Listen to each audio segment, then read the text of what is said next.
book's upside down. Okay. Hermione almost ran to the stool and jammed the hat eagerly on her head. Gryffindor, shouted the hat. Ron groaned. A horrible thought struck Harry, as horrible thoughts always do when you're very nervous. What if he wasn't chosen at all?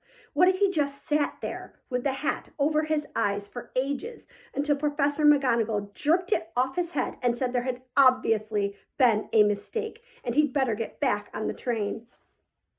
When Neville Longbottom, the boy who kept losing his toad, was called, he fell over on his way to the stool. The hat took a long time to decide with Neville. When it finally shouted, Gryffindor, Neville ran off still wearing it and had to jog back amid gales of laughter to give it to McDougal Morrig. Malfoy swaggered forward when his name was called and got his wish at once. The hat had barely touched his head when it screamed, Slytherin! Malfoy went to join his friends Crabbe and Goyle, looking pleased with himself. There wasn't many people left now. Moon, Knott, Parkinson, then a pair of twin girls, Patil and Patil, then Perks, Sally Ann, and then at last, Potter, Harry. As Harry stepped forward, whispers suddenly broke out like little hissing fires all over the hall. Potter, did she say? The Harry Potter? The last thing Harry saw before the hat dropped over his eyes was the hall full of people craning to get a good look at him. Next second, he was looking at the black inside of the hat. He waited. Said a small voice in his ear. Difficult, very difficult. Plenty of courage, I see. Not a bad mind either. There's talent. Oh, my goodness, yes. And a nice thirst to prove yourself. Now that's interesting. So where shall I put you? Harry gripped the edge of the stool and thought, not Slytherin, not Slytherin. Not Slytherin, eh? Said the small voice. Are you sure? You could be great, you know. It's all here in your head, and Slytherin will help you on the way to greatness. No doubt about that. No? Well, if you're sure, better be Gryffindor. Harry heard the hat shout the last word to the whole hall. He took off the hat and walked shakily toward the Gryffindor table. He was so relieved to have been chosen and not put in Slytherin, he hardly noticed that he was getting the loudest cheer yet. Percy the prefect got up and shook his hand vigorously, while Weasley twins yelled, We got Potter! We got Potter! Harry sat down opposite the ghost in the ruff he'd seen earlier. The ghost patted his arm, giving Harry the sudden horrible feeling he'd just plunged it into a bucket of ice-cold water. He could see the high table properly now. At the end nearest him sat Hagrid, who caught his eye and gave him a thumbs up. Harry grinned back. And there, in the center of the high table, in a large gold chair, sat Albus Dumbledore. Harry recognized him at once from the card he'd gotten out of the chocolate frog on the train. Dumbledore's silver hair was the only thing in the whole hall that shone as brightly as the ghost's. Harry spotted Professor Quirrell, too, the nervous young man from the Leaky Cauldron. He was looking very peculiar in a large purple turban. And now there were only 3 people left to be sorted. Thomas, Dean, a black boy even taller than Ron, joined Harry at the Gryffindor table. Turpin, Lisa, became a Ravenclaw, and then it was Ron's turn. He was pale green by now. Harry crossed his fingers under the table, and a second later the hat shouted, Gryffindor! Harry clapped loudly with the rest as Ron collapsed into the chair next to him. Well done, Ron. Excellent, said Percy Weasley pompously across Harry as Zambini Blaze was made a Slytherin. Professor McGonagall rolled up her scroll and took the sorting hat away. Harry looked down at his empty gold plate. He had only just realized how hungry he was. The pumpkin pasty seemed ages ago. Albus Dumbledore had gotten to his feet. He was beaming at the students, his arms opened wide as if nothing could have pleased him more to see them all there. Welcome, he said. Welcome to a new year at Hogwarts. Before we begin our banquet, I would like to say a few words. And here they are. Nitwit, Blubber, Oddment, Tweak. Thank you. He sat back down.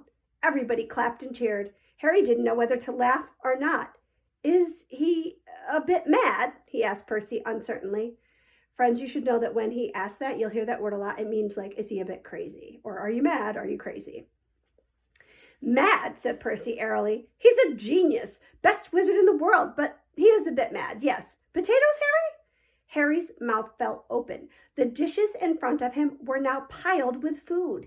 He had never seen so many things he liked to eat on one table. Roast beef, roast chicken, pork chops and lamb chops, sausages, bacon and steak, boiled potatoes, roast potatoes, fries, Yorkshire pudding, peas, carrots, gravy, ketchup, and for some strange reason, peppermint humbugs. The Dursleys had never exactly starved Harry, but he'd never been allowed to eat as much as he liked. Dudley had always taken anything that Harry really wanted, even if it made him sick. Harry piled his plate with a bit of everything except the peppermints and began to eat. It was all delicious. Oh, that does look good, said the ghost in the ruff sadly, watching Harry cut up his steak. Can't you? I haven't eaten for nearly 400 years, said the ghost. I don't need to, of course, but one does miss it. I don't think I've introduced myself. Sir Nicholas de Mimsy Poppington at your service, resident ghost of Gryffindor Tower. I know who you are, said Ron suddenly. My brothers told me about you. You're nearly Headless Nick. I would prefer you call me Sir Nicholas de Mimsy, the ghost began stiffly, but sandy-haired Seamus Finnegan interrupted. Nearly headless? How can you be nearly headless? Sir Nicholas looked extremely miffed, as if their little chat wasn't going at all the way he wanted. Like this, he said irritably. He seized his left ear and pulled. His whole head swung off his neck and fell onto his shoulder as if it was on a hinge. Someone had obviously tried to behead him, but not done it properly. Looking pleased at the stunned looks on their faces, nearly Headless Nick flipped his head back onto his neck, coughed, and said, So, new Gryffindors, I hope you're going to help us win the house championship this year. Gryffindors have never gone so long without winning. Slytherins have got the cup 6 years in a row. The Bloody Baron's becoming almost unbearable. He's Slytherin's ghost. Harry looked over at the Slytherin table and saw a horrible ghost sitting there, with blank staring eyes, a gaunt face, and robes stained with silver blood. He was right next to Malfoy, who, Harry was pleased to see, didn't look too pleased with the seating arrangements. How did he get covered in blood? Asked Seamus with great interest. I've never asked, said nearly Headless Nick delicately. When everyone had eaten as much as they could, the remains of the food faded from the plates, leaving them sparkling clean as before. A moment later, the desserts appeared. Blocks of ice cream in every flavor you could think of. Apple pies, treacle tarts, chocolate eclairs, and jam donuts, trifle, strawberries, jello, rice pudding. As Harry helped himself to a treacle tart, the talk turned to their families. I'm half and half, said Shaman. Me dad's a muggle. Mom didn't tell him she was a witch till after they were married. Bit of a nasty shock for him. The others laughed. What about you, Neville? Said Ron. Well, my gran brought me up, and she's a witch, said Neville. But the family thought I was all muggle for ages. My great-uncle Algy kept trying to catch me off my guard and force some magic out of me. He pushed me off the end of Blackpool Pier once. I nearly drowned, but nothing happened until I was 8. Great-uncle Algy came round for dinner, and he was hanging me out of an upstairs window by my ankles when my great-auntie Enid offered him a meringue, and he accidentally let go. But I bounced all the way down to the garden and into the road. They were all really pleased. Gran was crying. She was so happy. And you should have seen their faces when I got in here. They thought I might not be magic enough to come, you see. Great-uncle Algy was so pleased he bought me my toad. On Harry's other side, Percy Weasley and Hermione were talking about lessons. I do hope they start right away. There's so much to learn. I'm particularly interested in transfiguration, you know. Turning something into something else, of course. It's supposed to be very difficult. Well, you'll be starting small, just matches into needles and that sort of thing.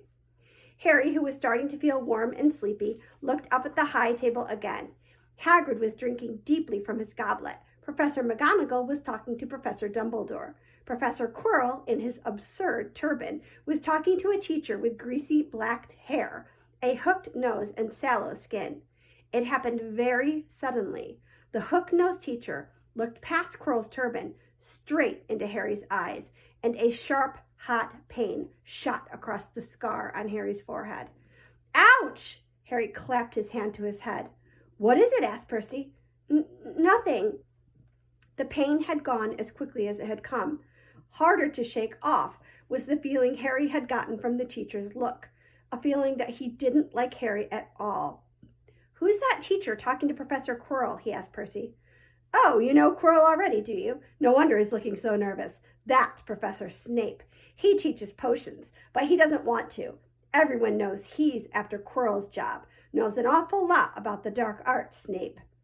Harry watched Snape for a while, but Snape didn't look at him again. At last the desserts, too, disappeared, and Professor Dumbledore got to his feet again. The hall fell silent. "Ahem. Just a few more words now that we are all fed and watered. I have a few start-of-term notices to give you. First year should note that the forest on the grounds is forbidden to all pupils, and a few of our older students would do well to remember that as well." Dumbledore's twinkling eyes flashed in the direction of the Weasley twins.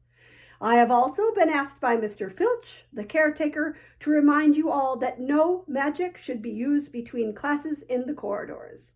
Quidditch trials will be held in the second week of term. Anyone interested in playing for their house teams should contact Madam Hooch. And finally, I must tell you that this year, the third floor corridor on the right-hand side is out of bounds to everyone who does not wish to die a very painful death." Harry laughed, but he was one of the few who did. "He's not serious," he muttered to Percy. "Must be," said Percy, frowning at Dumbledore. "It's odd, because he usually gives us a reason why we're not allowed to go somewhere. The forest is full of dangerous beasts. Everyone knows that. I do think he might have told us prefects at least." "And now, before we go to bed, let us sing the school song," cried Dumbledore. Harry noticed that the other teachers' smiles had become rather fixed.